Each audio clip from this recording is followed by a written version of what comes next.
Resumen capítulo 80 del libro Libertador. Jesús descansa en la tumba de José. Por fin había terminado el largo día de vergüenza y tortura.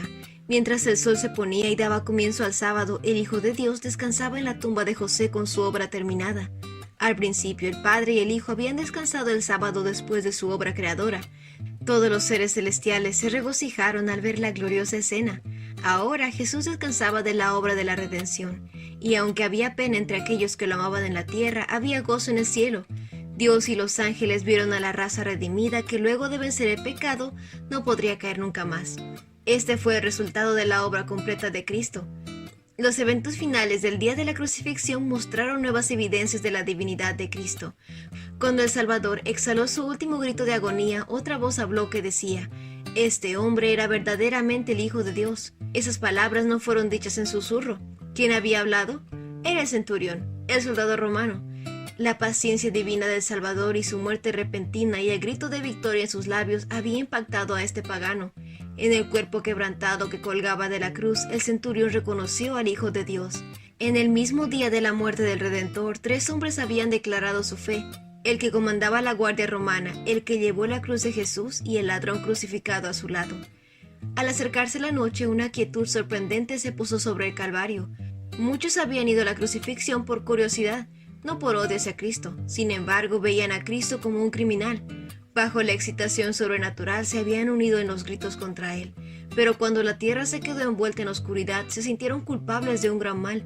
Cuando la oscuridad se levantó, volvieron a sus casas en silencio, solemnemente, convencidos de que las acusaciones de los sacerdotes eran falsas y de que Jesús era inocente. Unas semanas más tarde, cuando Pedro predicó en el día de Pentecostés, fueron parte de los miles que se convirtieron a Cristo. Pero los líderes judíos no cambiaron. Su odio no había disminuido. La oscuridad que había en el momento de la crucifixión no era más densa que la que seguía ensombreciendo sus corazones. Habían matado a Jesús, y aún en la hora de su aparentemente triunfo, las dudas los molestaban. ¿Qué sucedería a continuación?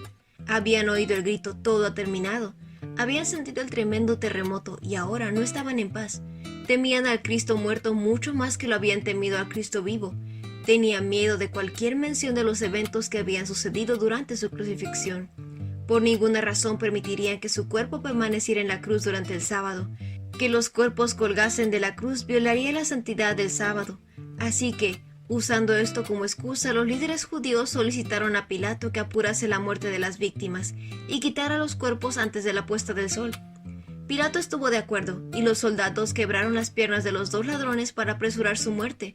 Los rudos soldados, enternecidos por lo que habían oído y visto de Cristo, no quebraron sus piernas. Esto cumplió la ley de la Pascua. Los sacerdotes y príncipes estaban asombrados al descubrir que Cristo estaba muerto. Nunca habían oído que una persona crucificada muriera en las primeras 6 horas después de su crucifixión.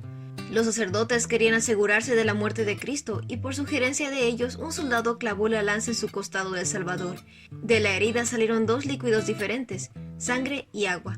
Después de la resurrección, los sacerdotes hicieron circular el rumor de que Cristo no había muerto en la cruz, que solamente se había desmayado y más tarde había revivido.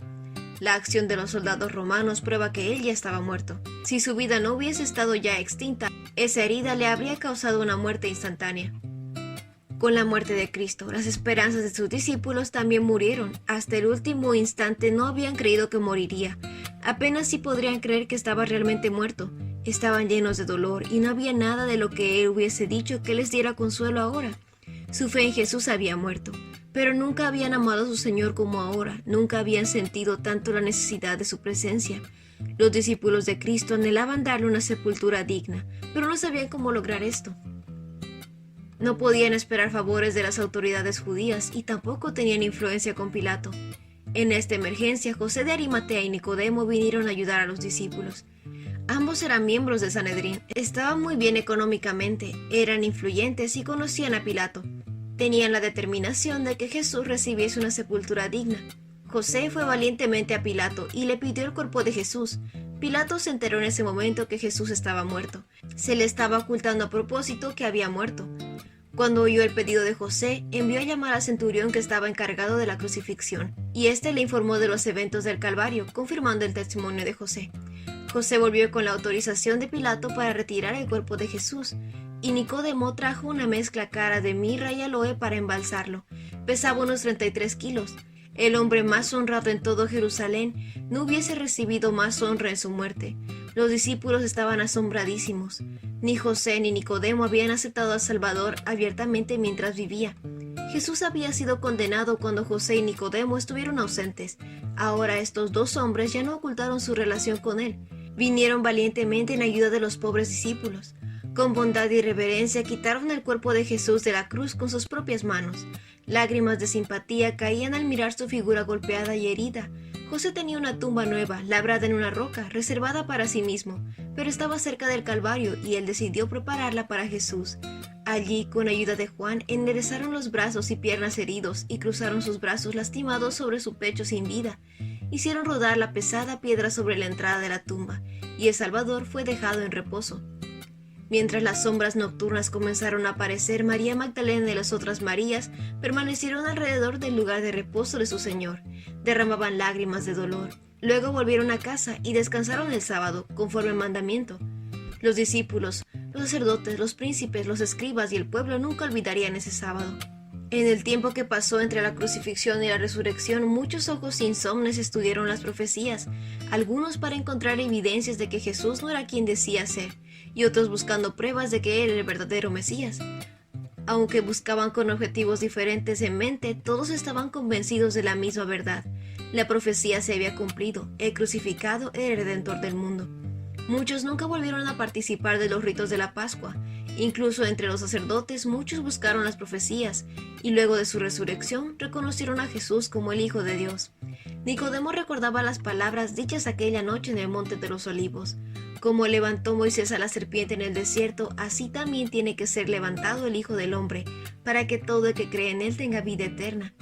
Las palabras que Jesús le habían dicho ya no eran misteriosas. Su fe estaba firmada para siempre. El evento que había destruido las esperanzas de los discípulos convenció a José y a Nicodemo de la divinidad de Jesús. Cristo nunca había traído tanta atención de las multitudes como ahora que descansaba en la tumba. La gente traía a sus enfermos a los atrios del templo. Por otros lados decían: queremos a Cristo el sanador. Muchos estaban decididos a recuperar a Cristo vivo y tenerlo entre ellos nuevamente. Con perseverante fervor preguntaban por él, pero los dirigentes fueron apartándolos de los atrios del templo y se asignaron soldados para impedir que las multitudes entraran con sus enfermos y moribundos. Los que sufrían quedaron golpeados por la decepción y tristeza. Los enfermos morían por parte del toque sanador de Jesús. Ningún médico podría ayudar. Nadie tenía la habilidad del que tenía el que dormía en la tumba de José. A miles de mentes llegó la convicción de que la gran luz se había ido de este mundo. Sin Cristo la tierra era oscuridad. Cuando la gente se enteró de que los sacerdotes habían dado muerte a Jesús, comenzaron a investigar. Los detalles de su juicio fueron reservados en secreto tanto como fue posible, pero los informes acerca de la humanidad de los sacerdotes y príncipes circulaban por todos lados. La gente de intelecto pidió a estos sacerdotes y príncipes que explicaran las profecías relacionadas con el Mesías. Mientras trataban de crear alguna mentira como respuesta, parecía que habían perdido la cordura. No podían explicar las profecías que señalaban los sufrimientos y la muerte de Cristo. Los sacerdotes sabían que se enfrentaban a una fuerte crítica del pueblo. Estos sacerdotes temblaban de miedo de que Cristo mismo resucitase de los muertos y apareciese entre ellos nuevamente. Anhelaban apartar esos pensamientos, pero no podían. La imagen de Cristo importunaba sus pensamientos. En cualquier momento él podía aparecer frente a ellos, el acusado convertido en acusador, el muerto demandando justicia con la muerte de sus asesinos. Los jefes de los sacerdotes y los fariseos se presentaron ante Pilato y dijeron: «Señor, nosotros recordamos que mientras ese engañador aún vivía, dijo: a los 3 días resucitaré, y por eso ordene usted que se selle el sepulcro hasta el tercer día, no sea que vengan sus discípulos, se roben el cuerpo y digan que ha resucitado». Este último engaño sería peor que el primero. Pilato les dijo: «Llévense una guardia de soldados y vayan a asegurar el sepulcro lo mejor que puedan». Los sacerdotes dieron instrucciones para asegurar el sepulcro. Una gran piedra había sido colocada delante de la abertura. Por sobre esta piedra cruzaron sogas que fueron amarradas a una roca sólida y estaban selladas con el sello romano. Entonces se colocó una guardia de 100 soldados alrededor del sepulcro para prevenir que alguien la tocara. Jesús estaba precintado tan seguramente en su tumba como si hubiese de permanecer allí para siempre. Cuanto mayor fuese el número de soldados colocados en derredor de la tumba, tanto más manifiesto sería el testimonio de que había resucitado. El poder romano no tenía verdadero poder para retener al Salvador de la vida dentro de la tumba. La hora de su liberación estaba cerca. Ese fue el resumen del capítulo 80 del libro El Libertador. No olvides compartir este video con tus compañeros de clase o con otras personas que tú creas que puedan necesitar este resumen. Nos vemos la próxima.